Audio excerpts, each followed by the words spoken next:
అవసరం కూడా లేదు. మనం ఒకటే పని చేద్దాం ఈ కొత్త సంవత్సరం. ఏందది? ఆయన కేసుల గురించి మాట్లాడని, మనం రైతుల గురించి మాట్లాడదాం, మనం ప్రజల గురించి మాట్లాడదాం, రైతు భరోసా గురించి మాట్లాడదాం. నువ్వు ఇచ్చిన 420 హామీలు ఏమైనా అని అడుగుదాం. వాళ్ళు పాపం మన అటెన్షన్ డైవర్షన్ కోసం మనం ఏదన్నా చేసి మనం పక్కదారి పట్టియాలి, ఒక ఇదైందట అదైందట, ఒక గర్ల ఇదైందట కింద ఇదైందట అని చెప్పి వాళ్ళ చెవులు కొరుకుడు వీళ్ళ చెవులు కొరుకుడు. అది తప్ప ఇంతవరకు సంవత్సరంలో చేసిందేం లేదు.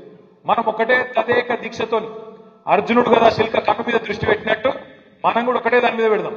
ఏంటిదని? ముసలోళ్లకు 4000 పెన్షన్ ఎప్పుడు ఇస్తావు అని అడగాలి. ఒక్కొక్క నెల ఒక్కొక్క కార్యక్రమం తీసుకుందాం అవసరమైతే కొత్త సంవత్సరంలో మంచిగా తీసుకొని నెలకొక్క ప్రోగ్రాం. ముసలోళ్లకు 4000 పెన్షన్ ఎప్పుడు ఇస్తావు? ఆడబిడ్డలకు నెలకు 2500 ఎప్పటి నుంచి ఇస్తావు? స్కూటీలు ఎప్పటి నుంచి ఇస్తావు? పిల్లగాళ్లకు ఫీజు రీయింబర్స్మెంట్ ఎప్పుడు ఇస్తావు అని చెప్పి నెలకొక్క ప్రోగ్రాం పెట్టుకుందాం. మంచిగా ఈ కొత్త సంవత్సరం 12 నెలల పాటు ఉక్కిరి బిక్కిరి వాళ్ళకు ఊపిరాడకుండా చేసే బాధ్యత ప్రధాన ప్రతిపక్షంగా ఈ గులాబీ దండుదే గులాబీ సైనికులదే అనే మాట నేను విజ్ఞప్తి చేస్తున్నాను.